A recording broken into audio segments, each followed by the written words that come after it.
¿Qué tal? Buenos días, tardes o noches. Espero que estén bien donde quiera que estén ustedes. Mi nombre es Juan Luis Cortés Cervantes y les doy la bienvenida a su podcast, El Ombligo del Sueño. Quisiera hoy hablar con ustedes acerca de un tema que ha sido recurrente para mí en los últimos días y un tema que también ha salido al momento que estoy haciendo una limpieza de mis archivos. Verán, para pocos de ustedes será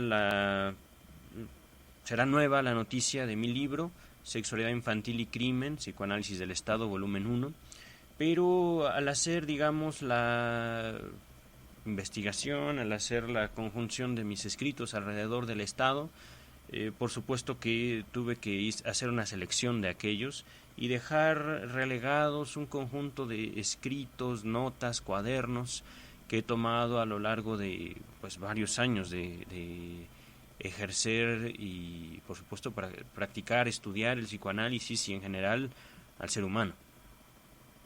Y de repente pues llego a un punto en el cual estoy haciendo la limpieza de archivos y encuentro una pequeña nota, una nota que dice, bueno, no tiene título como tal.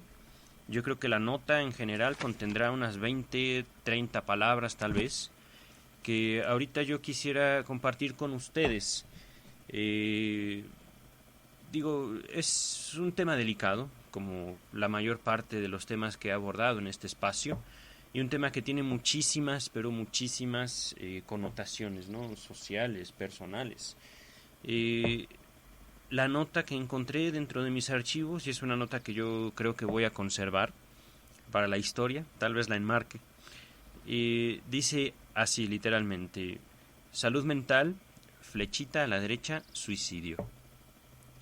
Al momento de encontrar esta nota dentro de mis archivos no recordaba cómo había llegado a estas conclusiones, ¿no? Pero poquito a poquito, conforme fui transcribiéndola, porque ahorita ya la tengo dentro de un archivo en mi computadora y que yo creo que posteriormente subiré a la nube para poderlo trabajar en cualquier momento, fui recordando que estas notas, que estas 30 palabras, las habré escrito al momento de escuchar un programa sobre suicidio.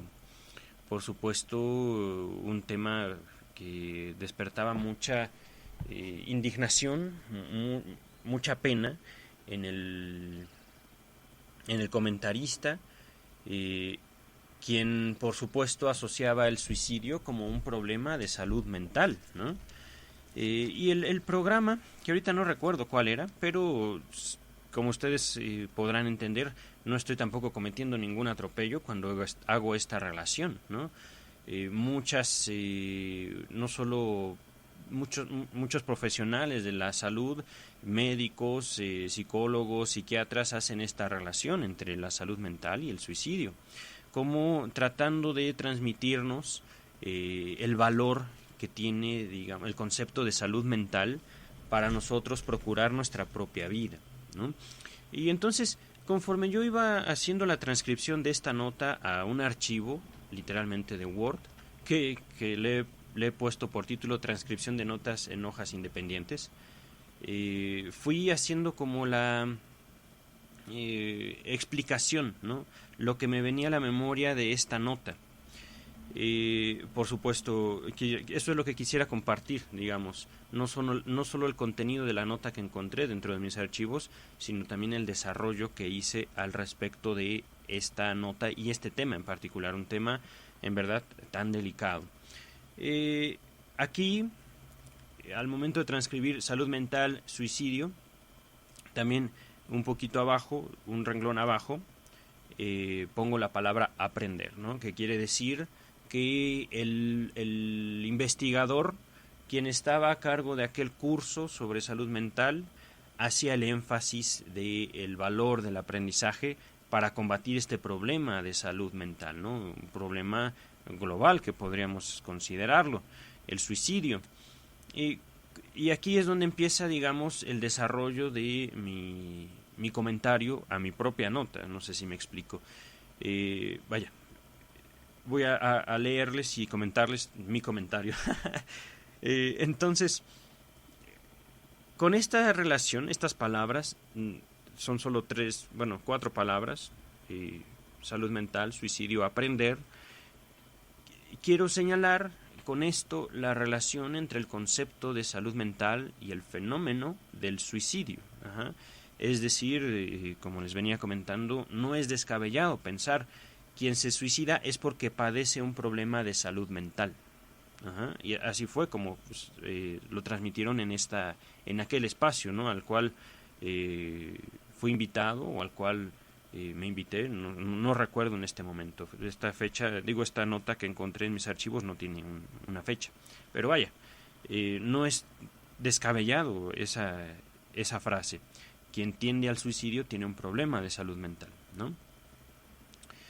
Continúo con mis observaciones. La salud mental se comprende como un garante de la vida, como un valor hipotético, como un constructo que tiene como fin detener las amenazas que pudieran atentar en contra de la vida de los individuos. Y vaya, esto no puedo evitar hacer la asociación con el tema de seguridad, ¿no? Se entiende, por supuesto, que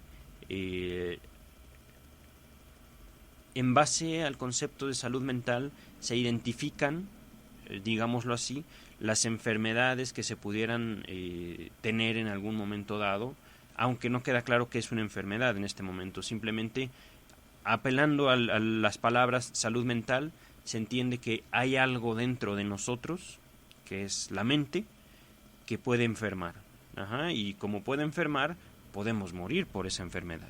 Aunque no se sabe exactamente, solo apelando a las palabras salud mental, qué enferma, qué es la mente, cómo enferma, etcétera. Pero eso es justamente, ¿no?, el propósito de la psicología, de la psiquiatría, el definir la salud mental, el definir qué es la mente para poder, en todo caso, señalar cómo se llega a enfermar una mente.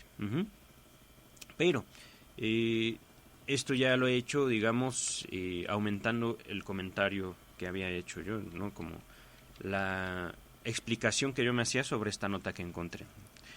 Entonces, tenemos que no solo, digamos, la integridad propia se puede ver afectada por algún fenómeno o alguna situación externa a nosotros, alguna amenaza que pueda venir del exterior, sino también, justo a lo que apunta el concepto de salud mental, es que las amenazas pueden venir de dentro de los individuos, ¿no?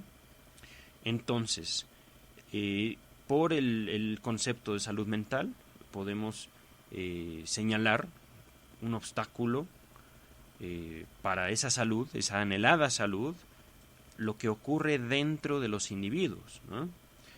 Y aquí es donde podemos aproximarnos a ese concepto de salud mental en base a lo que nosotros percibimos de nosotros mismos, pensamientos, fantasías, bueno, aunque en este punto podríamos agruparlos, aunque en un sentido estricto no lo son, como pensamientos y fantasías, lo mismo, vaya, producciones que hace un individuo y de las cuales comparte a través del lenguaje y de las cuales tienen diversas manifestaciones, ¿no?, diversos objetivos, diversos fines. En todo caso, aquí debo destacar que si un individuo, al menos hablando en un sentido coloquial, un individuo cualquiera, comparte algo, es justamente porque entendemos que ese algo ya fue pensado anteriormente. Esta concepción que podemos hacer del individuo varía radicalmente de la concepción del análisis. En otras palabras, justamente lo que el análisis propone es digámoslo, el psicoanálisis como un proyecto, una representación del ser humano, donde ocurren fenómenos de los cuales el sujeto no tiene mucha conciencia, mucho control. Conscience. Es, digamos, como la antesala de lo inconsciente, la antesala de la presentación del concepto de lo inconsciente, es justamente en el individuo, esto es en su lenguaje, pueden tener, en su lenguaje, en su conducta, en sus hechos, pueden ser estos todos manifestaciones de procesos de los cuales el individuo no puede dar cuenta, le es imposible literalmente, hasta que, por supuesto, se presenta el psicoanálisis ya como un fenómeno histórico, como un fenómeno científico, en el cual se pueden llegar a, digamos, las bases, los orígenes de esas manifestaciones que escapan del ejercicio consciente o voluntario del individuo, pero que tienen lugar. Algo de esto tiene que ver o se manifiesta justamente en los sueños, ¿no? Pero bueno, regresando a mi texto, hablando de salud, hablando de, por supuesto, y en particular salud mental, se señala como su principal obstáculo los hechos de los individuos hacia ellos mismos. Ajá. Es decir, como si una persona le estuviera preguntando a otra, ¿por qué te pegas? Estás loco, ¿no? Esto ya no es, digamos, no solo bien visto, sino por supuesto que espanta a la gente. El hecho de que una persona se haga daño a sí misma suele ser de mucha fuente de mucha angustia en general, y eso pues es un fenómeno observable en cualquier punto. De hecho, es justo lo que convoca a este profesional, ¿no? Al profesional que estaba compartiendo el tema de la salud mental y la relación con el suicidio, ¿no? Es decir, qué feo, por favor, no lo hagas. Y entonces, en base justamente al concepto de salud mental, se busca detener eso, se busca que eso no ocurra, que los individuos no puedan hacerse daño a sí mismos. Y esto es, como he venido diciendo, lo que justifica en gran medida el concepto de salud mental. Sin embargo, aquí hay también algo muy importante, ¿no? En el concepto de salud mental se desconoce, por supuesto, de acuerdo a la concepción de la psicología misma, el concepto de lo inconsciente que he estado compartiendo con ustedes. Para la psicología, todo acto es un acto consciente. Para el psicoanálisis es justamente lo contrario. No puedo decir que todo acto sea inconsciente, sino que hay una gran cantidad de actos, de hechos que toman lugar en la vida humana que tienen justamente el carácter de lo inconsciente. Cosas que hacemos de las cuales no nos damos cuenta, no sabemos por qué las hacemos. Y esto también lo ilustré en mi libro, Sexualidad Infantil y Crimen, Psicoanálisis del Estado, volumen 1, y lo podemos rastrear incluso en las cartas paulinas, en la Biblia misma, ¿no? Ya he dado ejemplos de esto, no pienso detenerme mucho en ello, pero vaya. El punto es este. Al atribuir, digamos, el peligro del descuido de la salud mental, se está atribuyendo al carácter subjetivo, al carácter personal, a la decisión personal, un rasgo de peligro indeterminado. En otras palabras, no sabemos quién, qué, y quién puede hacerse daño, no sabemos por qué puede hacerse daño, ¿no? Y entonces, ante esa indeterminación, pues surge este concepto, surge esta necesidad de gritar a los cuatro vientos salud mental izquierda, salud mental derecha, y por supuesto que la gente en un afán, digamos, de protegerse, en un afán también, digamos, de cuidar a sus seres queridos, pues acepta el concepto, acepta lo que sugiere, ¿no? Pero estamos muy lejos de poder, digamos, al menos yo estoy lejos de poder finalizar esta aproximación, al menos superficial, ¿no?, a la noción de salud mental, ¿no? Se entiende también de esta noción que quien se suicida es porque hace ese acto ya que piensa equivocadamente. Justo una de las representaciones con las que me he topado a lo largo de mi práctica, no solo del psicoanálisis, sino también cuando en su momento ejercía la psicología, es ayúdame a pensar bien, porque por supuesto yo no pienso bien, yo puedo pensar equivocadamente, ¿no? Y eso, por supuesto, lleva a las personas a someterse a los tratamientos, lleva a las personas digamos, buscar ayuda, porque reconocen en ellos, en ellas, un rasgo que no les es agradable, algo que, vaya, realmente no pueden combatir, que eso es algo, una de las características del pensamiento, ¿no? Que podemos nosotros apartarlo, pero a veces viene por sí solo. Y por supuesto esto se condena en la psicología, se le llama pensamiento disruptivo, de acuerdo por supuesto a la psicología cognitivo-conductual, una rama de la psicología que busca, por supuesto, sustentar el carácter de salud mental, ¿no? El concepto de salud mental.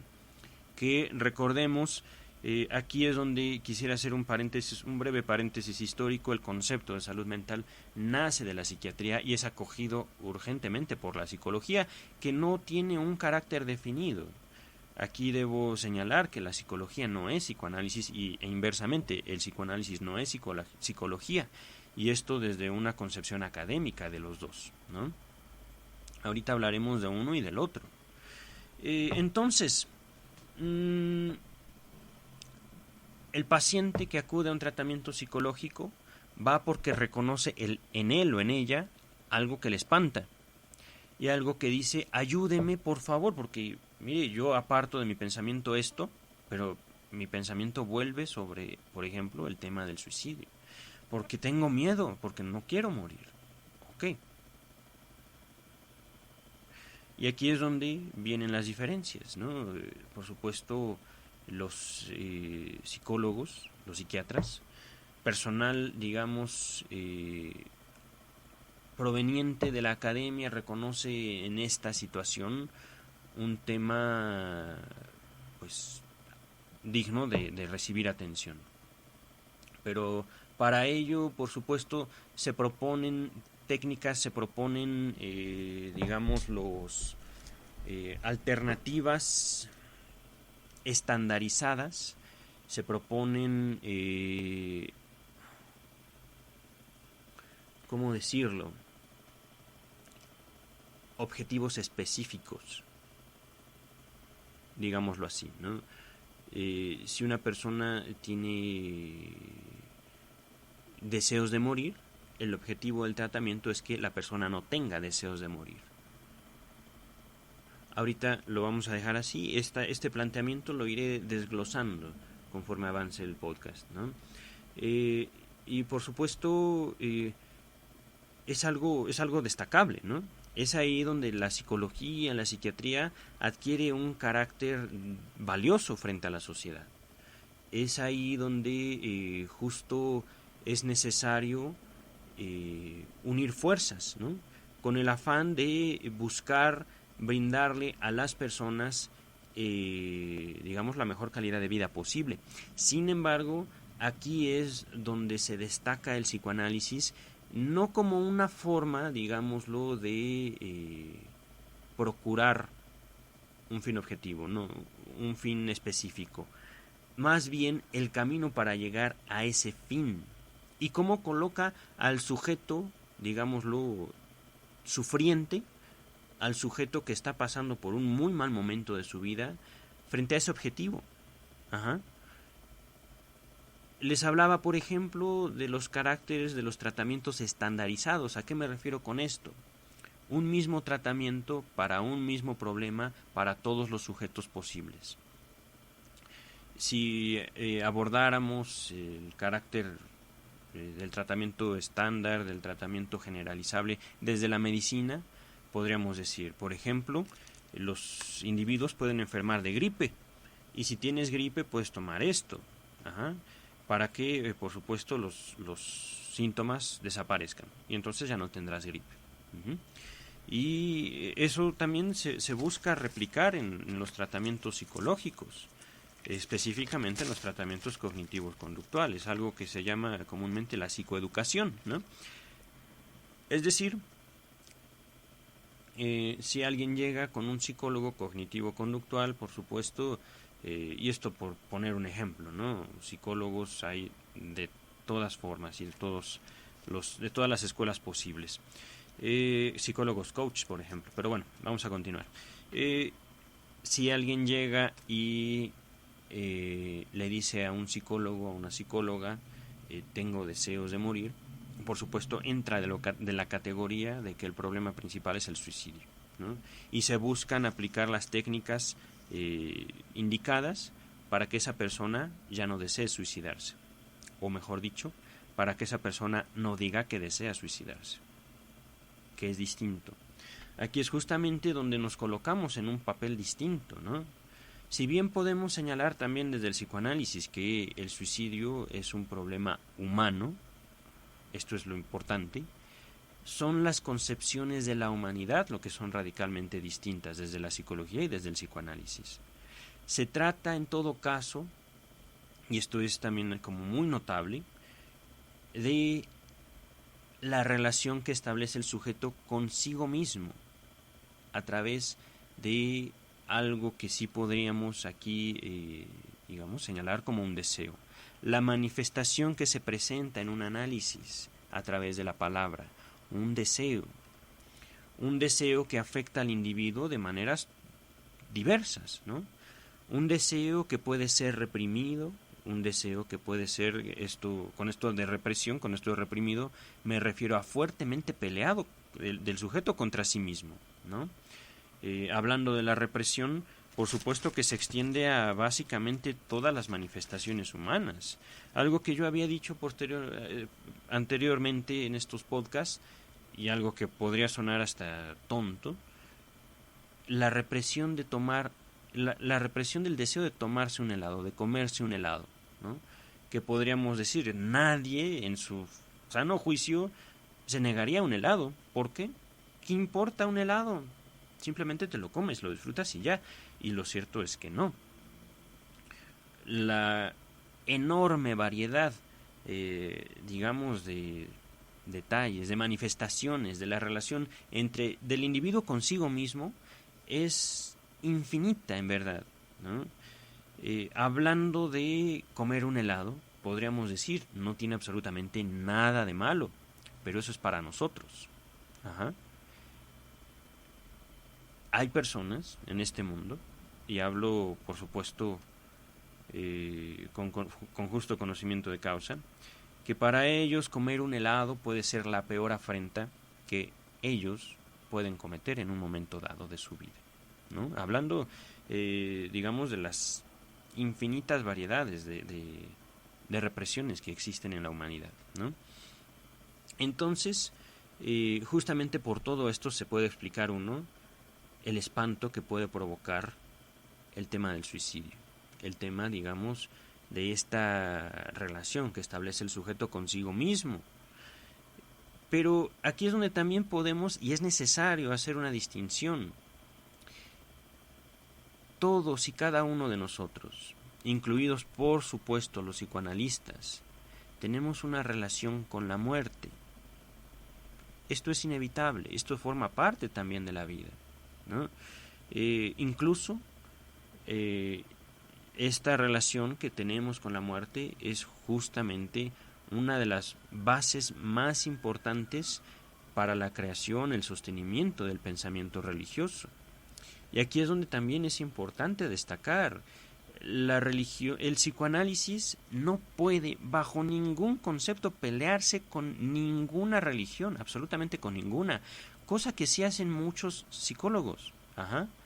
Digo, aquí hay un límite ético de la psicología que es desconocido, por supuesto, por muchos psicólogos que digamos tachan al pensamiento religioso como un pensamiento arcaico.